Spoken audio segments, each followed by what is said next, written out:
Le 13 février dernier, à l'occasion de la célébration du 89e anniversaire du président de la République, son Excellence Paul Biya, le RDPC a tenu à marquer le moment à travers différentes manifestations et messes d'action de grâce. Comment comprendre le fort déploiement du Rassemblement démocratique du peuple camerounais à l'occasion de l'anniversaire du chef de l'État? Pour en parler en tout cas, nous recevons Samuel Motte. Il est membre du Rassemblement démocratique du peuple camerounais et député. Bonjour honorable. Bonjour monsieur Fosso. Merci d'avoir accepté notre invitation. C'est une grande première pour moi avec vous.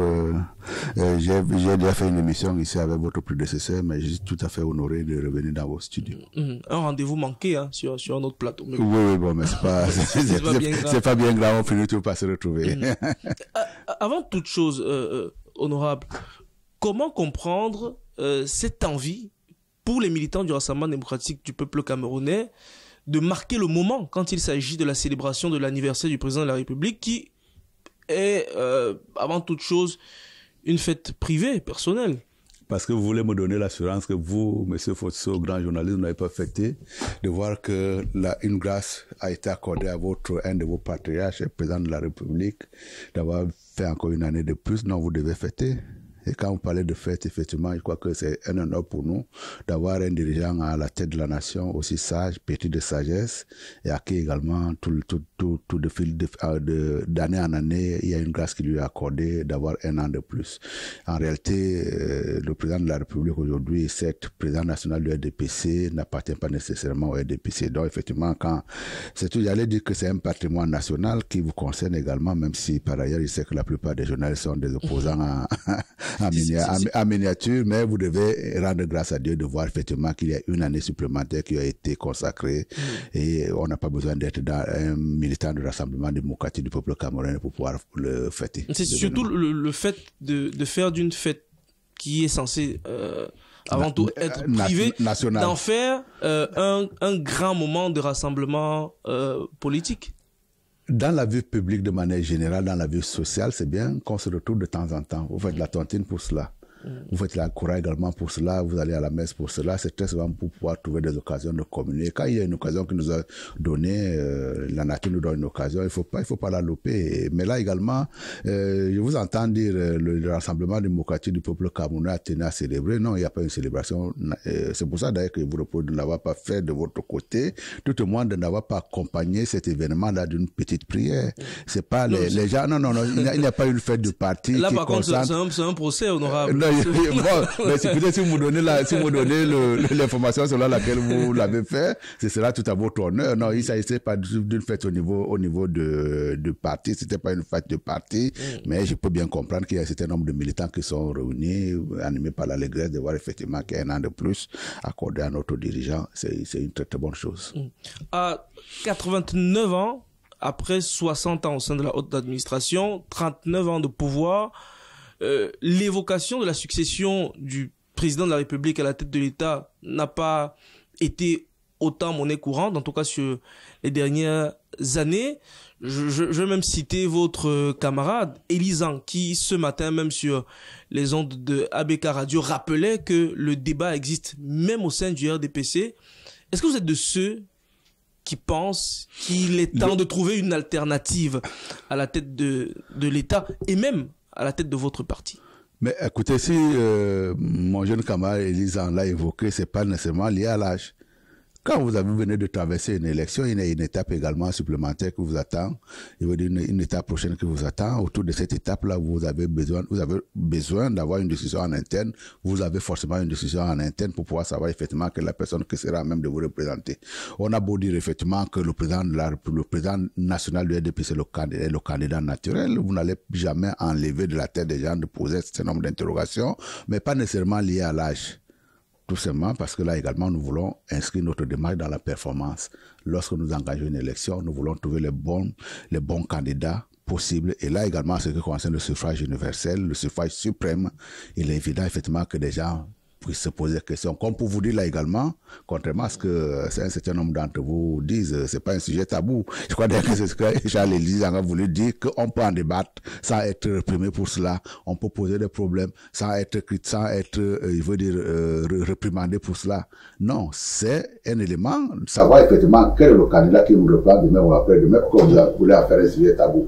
Mais il n'en reste pas moins votre focalisation sur l'âge me semble totalement désagréable. Je voudrais vous rappeler qu'une élection, de manière générale, c'est une rencontre. Les mots ne sont pas de moi, ils sont de Chirac. C'est une rencontre entre un homme et une population à qui l'on demande le suffrage. Et là également, au niveau du suffrage universel suprême, là, il veut dire cette assertion est encore plus vraie.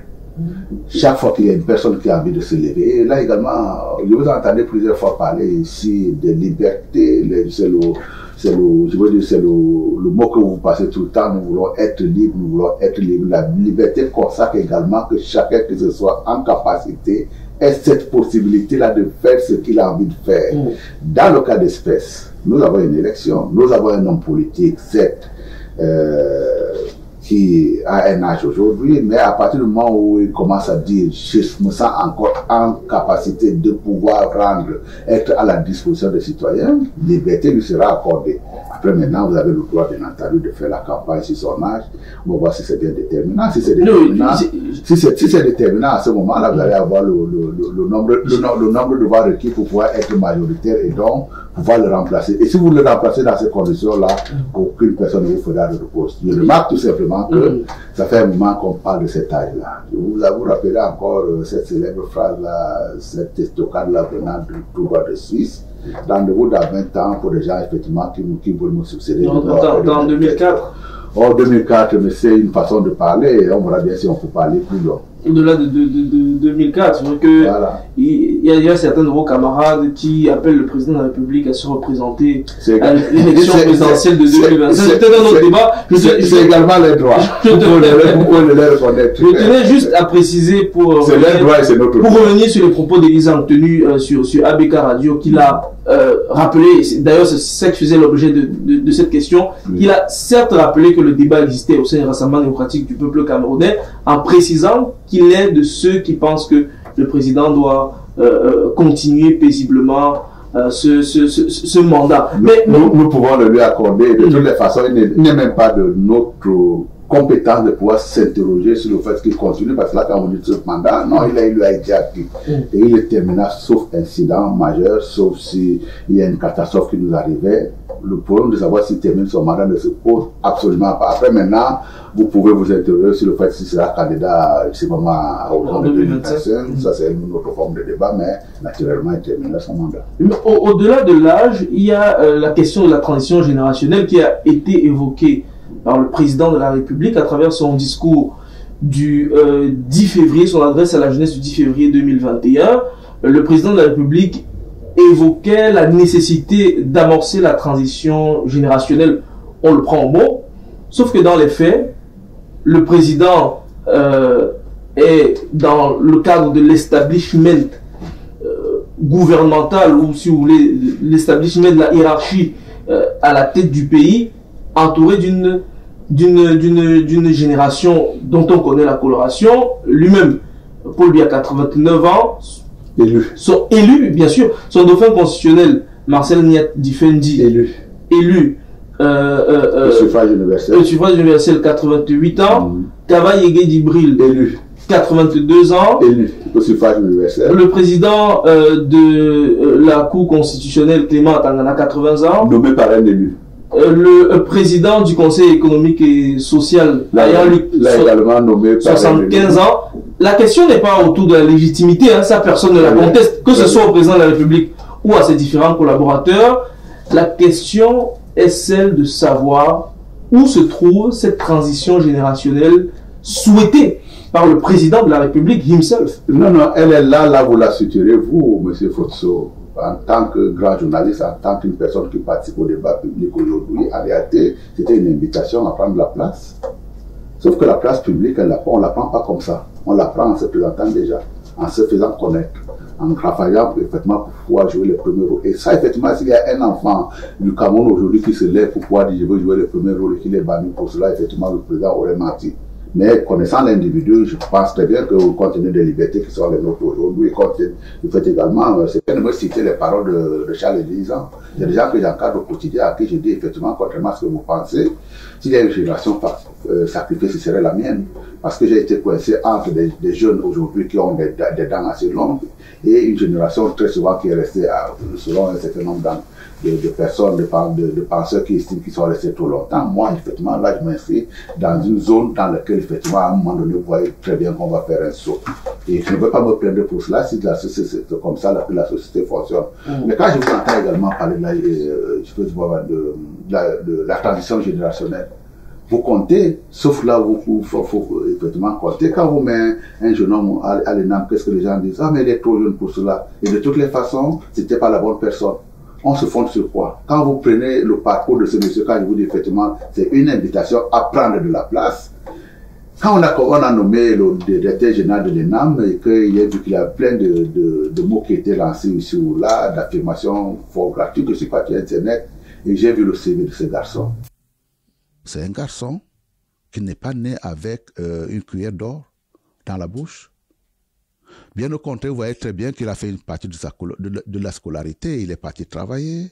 Et tout en travaillant, il a continué sa scolarité qu'il faut aujourd'hui que c'est une personne qui a été éprouvée et qui peut être mise en responsabilité quelque part.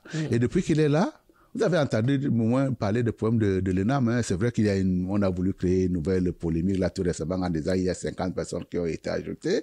Le président de la République a le droit effectivement d'ajouter. Il y a une qualité qui s'est imposée à cet endroit. Quand vous avez des jeunes comme Blaise Moussa qui se trouvent PCA, hein, d'une industrie en devenir qui est celui qui va traiter de l'industrie minière, vous devez être également en sollicitation. J'ai des jeunes ministres aujourd'hui, ils sont nombreux. Malachi, vous le mettez où? Le ministère de la Santé, c'est un jeune.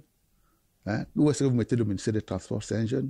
Où est-ce que vous mettez le ministre qui nous a organisé la Coupe des Nations, la CAN 2021? C'est un jeune. Il est jeune, il y en a. Maintenant, effectivement, il faut aussi se donner du temps pour pouvoir dire dans la vie nous enseigne à la patience. La vie tout court nous enseigne à la patience. La vie publique encore nous invite à beaucoup de patience. Parce qu'autrement, vous allez avoir des contrariétés parce que vous voulez aller très vite. Les autres qui sont devant vous, monsieur Fosseux, vous les bousculez pas aussi facilement. Hein? Vous en faites des ennemis. Et vous devez également admettre qu'ils puissent considérer qu'à un moment donné, c'est une conversation là aussi que j'ai eue avec un éminent professeur qui hurle sur tous les toits, je suis reprimé. Je lui dis, mais écoutez, vous êtes dans un environnement de travail. Tel que je vous vois, vous êtes jeune, vous êtes beau, vous êtes intelligent. Vous constituez une menace pour votre équipe de travail. Parce que les gens là sont également pour préserver les postes qui sont les leurs. Hein. On ne vous les donne pas gratuitement, c'est vous qui devez savoir les négocier. En réalité, c'est une invitation à ce que vous mettez à la page pour que vous puissiez négocier le fait que l'on puisse vous passer la main à un moment donné. Mais personne, ça je peux vous assurer. Et c'est le malheur des partis d'opposition aujourd'hui. Ils vous vendent du vent. Ils vous vendent des choses qui n'ont jamais existé nulle part. Le pouvoir, de manière générale, quel qu'il soit, il ne se transmet pas par sympathie. Très souvent, vous l'avez arraché. Et quand je dis vous avez arraché, vous avez l'arraché en utilisant les voies républicaines pour pouvoir arriver à votre fin, pas en prenant les armes. La transition générationnelle, elle se fera parce que vous serez là présent. Elle se fera également parce que le président Paul Biya le veut très bien. Elle se fera également parce qu'il y a un certain nombre de personnes, y compris moi qui parle aujourd'hui à la jeunesse. On vous donne un certain nombre de conseils qui vous permettent de vous démarquer et de vous positionner. Sauf que la plupart du temps, cette opposition questionne le cadre dans lequel il faut justement compétir pour l'acquisition de ce poids. Vous aurez toujours besoin d'un cadre. C'est un autre.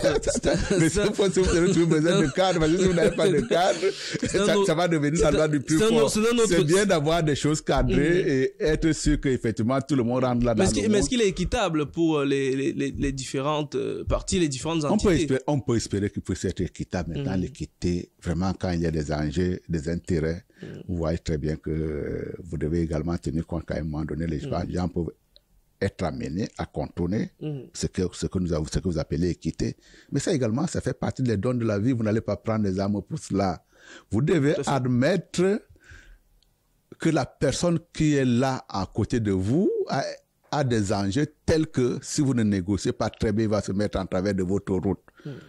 Si vous n'avez pas pris ça en considération, vous vous fracassez parce qu'effectivement, vous allez avoir de l'adversité. Est-ce que de l'adversité, c'est une bonne chose dans la République? J'ai tendance à penser que oui, à condition que c'est, bien entendu, que ça reste une adversité républicaine.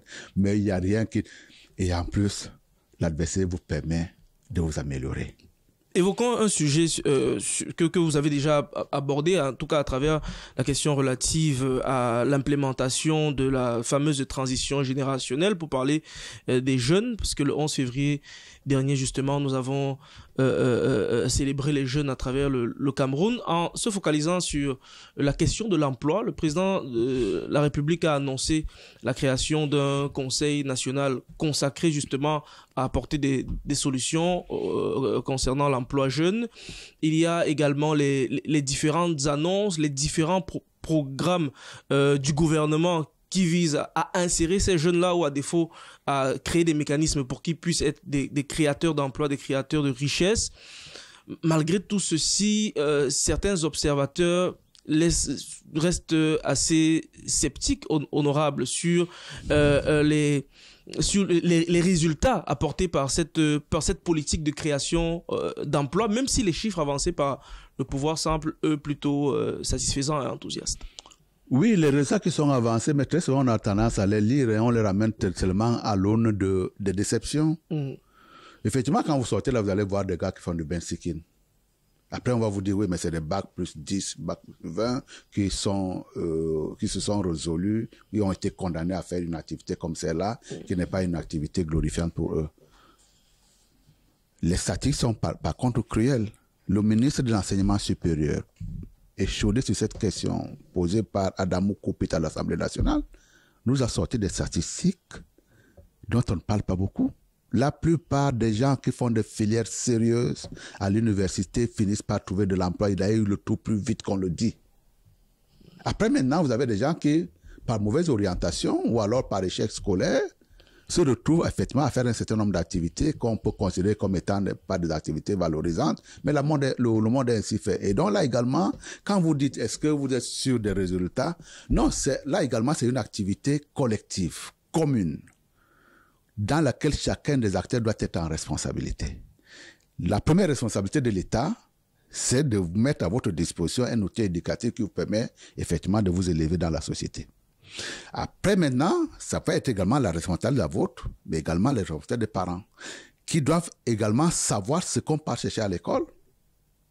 Et à travers une quête comme celle-là, on doit savoir également là aussi s'orienter. Il y a un ministre tout récemment de la formation professionnelle qui est descendu ici à Douala, qui a dit, et ça, j'ai entendu les gens crier. Des propos qui ont suscité de vives polémiques. Mais il dit vrai. Il dit vrai. Quand vous mettez un enfant... Attendez, quand vous mettez un enfant... Je vous relance, honorable. Oui. Pourquoi laisser dans notre système éducatif des filières dont on sait qu'elles ne sont pas capables on va pas les élaguer. Parce que par exemple, un gars, je voulais prendre ce cas-là, celui d'histoire-géographie. Est-ce que c'est bien d'enseigner l'histoire-géographie à l'école? Oui, je pense. Ça permet également... C'est une matière qui permet d'avoir une ouverture d'esprit. À ce moment-là, on aura toujours besoin des gens, y compris dans l'enseignement supérieur, qui se rendent dans ces filières parce qu'à un moment donné, ils pourront être utilisés. Mais nous devons être également, là aussi, en disant, dans cette filière-là, combien de gens trouvent rapidement de l'emploi quand ils sortent? Si on voit effectivement que c'est une filière qui est enclin plutôt à former des chômeurs, il ne faut pas s'orienter là-bas massivement. Or, dans notre système aujourd'hui, tel qu'il est pratiqué par les parents, premièrement, un parent veut dire, j'ai envoyé mon enfant à l'école juste pour se donner bonne conscience. Non, vous devez savoir pourquoi est-ce que vous avez envoyé votre enfant ailleurs. Et là également, c'est peut-être un autre débat. J'ai parlé de là chaque fois que vous allez voir qu'on a créé un établissement quelque part. Si je ne suis pas sûr que à l'intérieur de cet établissement-là, l'État a suffisamment de moyens pour pouvoir mettre à disposition des enfants un corps enseignant, je n'ai à voir pas mon enfant, je préfère qu'il fasse des kilomètres. Mais effectivement, quand un enfant va à l'école, il doit avoir ça en conscience. Je m'oriente, mais très souvent on s'est orienté en disant « Ah, moi je suis pas fort en maths. Vous avez compris? Donc vous démissionnez progressivement. Moi je suis seulement fort en langue. La prise en compte de l'environnement. Il faut tenir compte. On est fort, on n'est pas... Il faut travailler pour être à la hauteur des autres. Le gars, pourquoi est-ce que vous allez vous condamner en disant « Je suis pas fort en maths ?»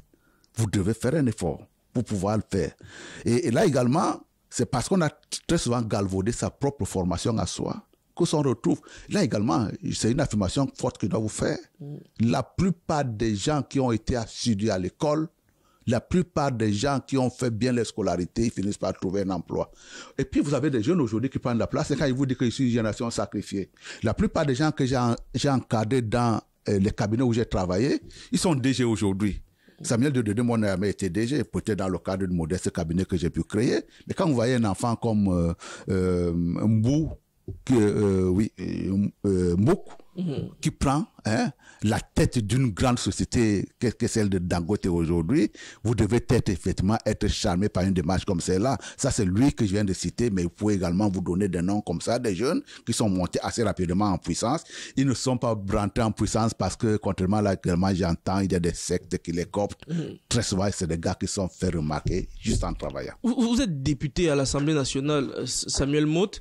Est-ce que ces propos du ministre de l'Emploi et de la Formation professionnelle qui ont suscité une vive polémique ne devraient pas aboutir à une profonde réflexion sur la refonte du système? Non, le système, il est bon. Éducatif. Il est bon, je vous dis tout simplement que... Et notamment sa professionnalisation. Bon, alors là également, cette histoire de professionnalisation, si vous voulez, on va en parler. Qu'est-ce que vous avez appelé professionnalisation? L'école a pour mérite d'abord de participer à l'ouverture de l'esprit. Parce que vous êtes, c'est pas moi, docteur en droit, il peut vous être appelé d'aller travailler dans un secteur qui n'a rien à voir avec le droit. À partir du moment où vous avez une ouverture d'esprit, vous allez vous adapter assez facilement. Par ailleurs, également, quand on parle de professionnalisation, c'est sous-entendu, on vous aide, on vous apprend à visser. Même les techniques d'utiliser les écrous à l'intérieur d'une usine, ça peut changer. Si vous avez une ouverture d'esprit conséquente, vous allez vous adapter à la nouvelle donne. C'est à ça que sert l'école. De la même façon, lorsque vous formez des juristes aujourd'hui, les lois changent tout le temps. Vous les avez appris tout simplement à interpréter la loi. Ouverture d'esprit.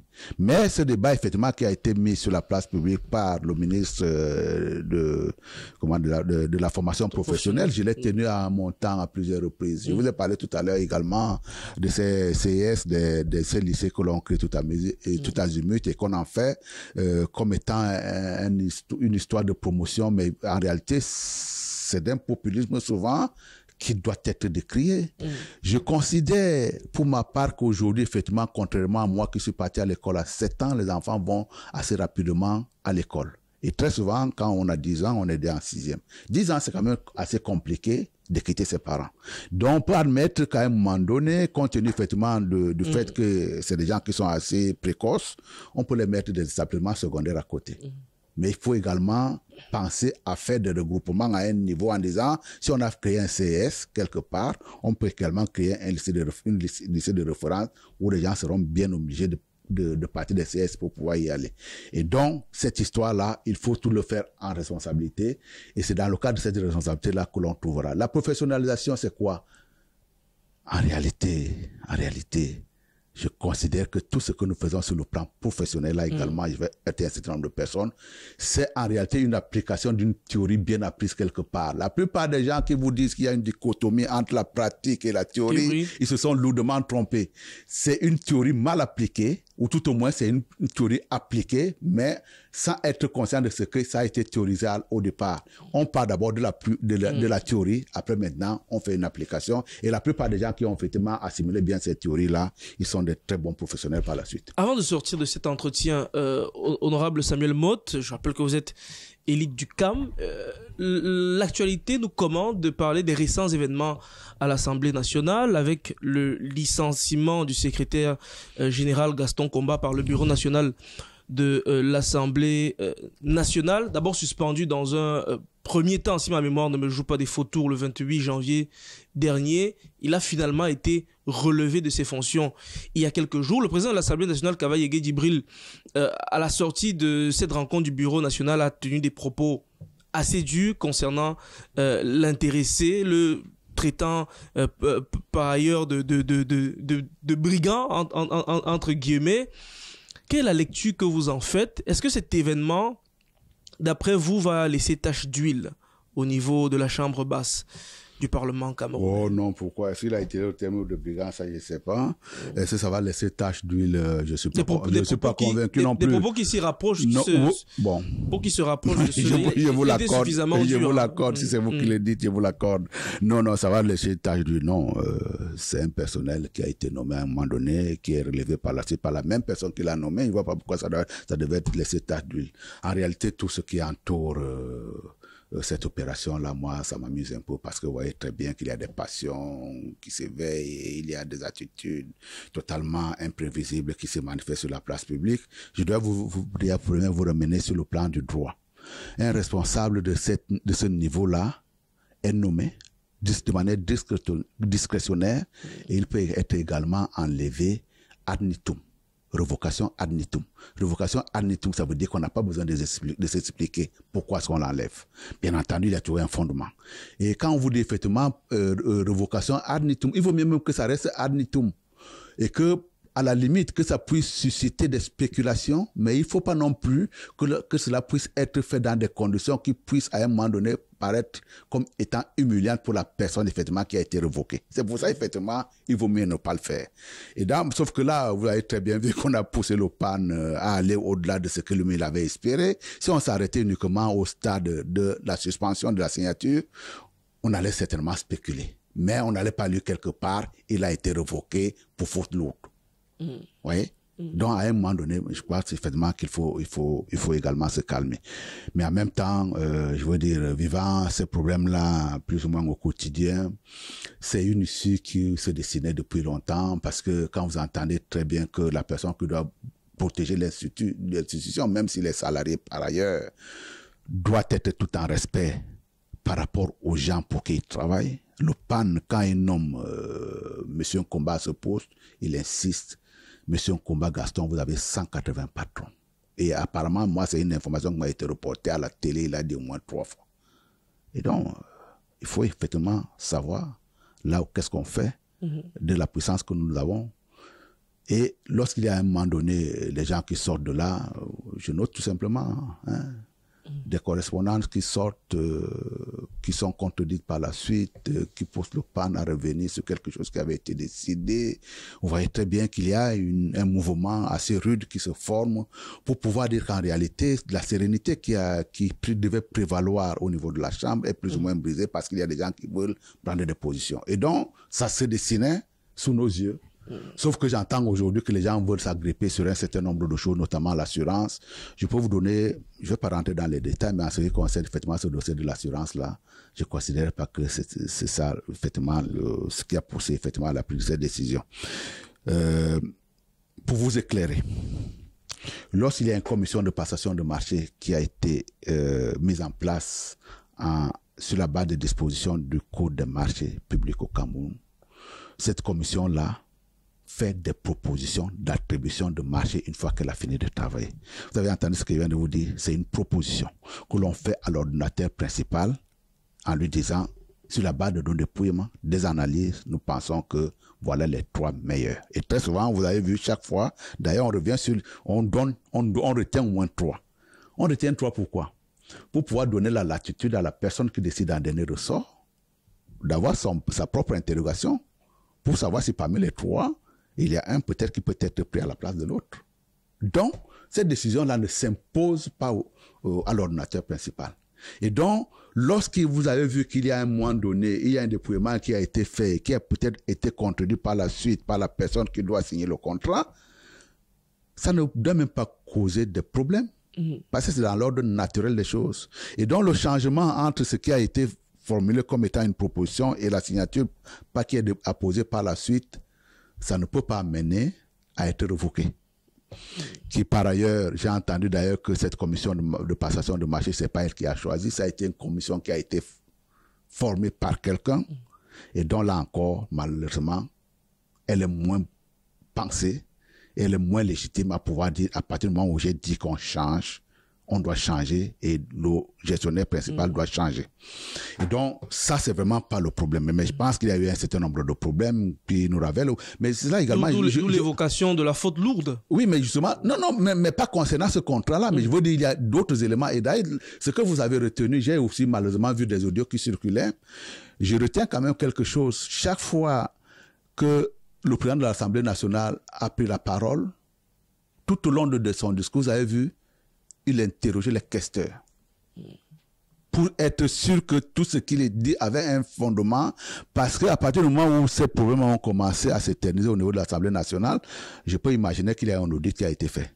Et quand il vous dit effectivement, est-ce que M. Desclésser vous êtes en accord par rapport à ce qu'ils sont en train d'affirmer, c'est parce qu'effectivement, je pense qu'il y a un certain nombre d'informations qui n'ont pas certainement été rendues publiques et qui fondent également le fait que l'on puisse arriver à une décision comme celle-là. Et il vaut mieux que ça reste du domaine du secret. C'est parce qu'effectivement, il y a eu beaucoup d'excitation, qu'il y a un certain nombre de choses qui ont été faites. Je ne veux pas alimenter la polémique. Et malgré l'intervention d'un groupe de chefs traditionnels, présentés comme les chefs traditionnels de la région du littoral, le président de l'Assemblée nationale n'a pas changé d'avis, en tout cas, concernant la mise à l'écart de l'intéressé. Comment est-ce qu'on aurait même pu justifier? Comment est-ce qu'on a même pu penser aller amener ces gardiens de la tradition à la balade à Yaoundé? C'était dans quel objectif? Ils ont dit avoir toqué à la porte du président de l'Assemblée nationale alors qu'il se reposait pour discuter de la question avec lui. Mais quand on va chez une personnalité comme celle-là, on demande d'abord audience, non? Mais attendez, on demande audience. C'est des chefs qui se réclament d'être de votre localité. Au moins, non. demande... Quelques-uns du département d'une CAM. En tout cas, ma localité, non. Parce que nous avons... Non. Ça, je peux vous apporter l'assurance aujourd'hui que c'était pas les chefs de ma localité. Là également, il faut fermer la polémique. Et pas de la région du littoral non plus. Et puis non plus, écoutez, il faut quand même que les gens soient sérieux dans ce qu'on fait. La vie publique nous enseigne de l'humilité, de la réserve et dans un certain sens, un peu d'éthique républicaine pour qu'on n'arrive pas à des situations ubuesques dans lesquelles tout le monde se sent mouillé. Dans le cas d'espèce, j'ai vu effectivement les chefs qui se sont déplacés. Il y en a que je connais pour que je pense quand même qu'il a de la valeur. On ne peut pas les mêler à ce genre de choses. Le PAN a nommé un secrétaire général. Si le secrétaire général a des difficultés, il s'en va voir le PAN pour savoir s'il y a des possibilités de rattraper quelque chose. Attendez, qu'est-ce que vous voulez me dire, M. Fotso? Les chefs traditionnels de Baka Yaoundé et le maître... Je fais des constats. Oui, nous faisons tous les constats. Et de Baka Yaoundé et maître contraint le PAN de revenir sur une décision qui a été prise avant. Ça me semble quand même. Et je reviens d'ailleurs également sur des propos d'un collègue qui dit je vous assure qu'il n'a rien fait. Peut-être. Mais vous notamment de Albert de Collins. C'est vous qui citez les noms. Vous vous rappelez ce que je vous ai dit tout à l'heure? Une décision comme celle-là, elle est ad nitum. Ad nitum. Vous êtes blanc comme neige, on a décidé qu'on ne fera plus avec vous. Admettez qu'on ne fera plus avec vous. Vous passez à autre chose. Mais également, j'ai tendance à penser que les malheurs, les drames, très souvent, quand les drames nous arrivent, peut-être que nous l'avons cherché. C'est dramatique de se faire virer dans une société, monsieur Futson. C'est pas bien de se faire virer. Un bon salarié, il travaille et s'il y a veut donner une nouvelle orientation à sa carrière, il s'en va voir son chef en lui disant: Monsieur le directeur général, monsieur le président, je suis tout heureux parce que vous m'avez donné une opportunité de travailler à vos côtés. Mais là, aujourd'hui, j'ai envie de donner une nouvelle orientation à ma carrière, j'ai envie d'aller ailleurs. Si vous êtes un bon élément, on va essayer de vous retenir. Mais également, on vous laissera partir. Et si vous avez été bien travaillé aussi, si vous avez bien travaillé dans cette zone-là, vous allez voir que 6 mois après, 2 ans, 10 ans après, on se souviendra qu'il y a un bon élément qui est parti là, on aura même tendance à aller le rechercher.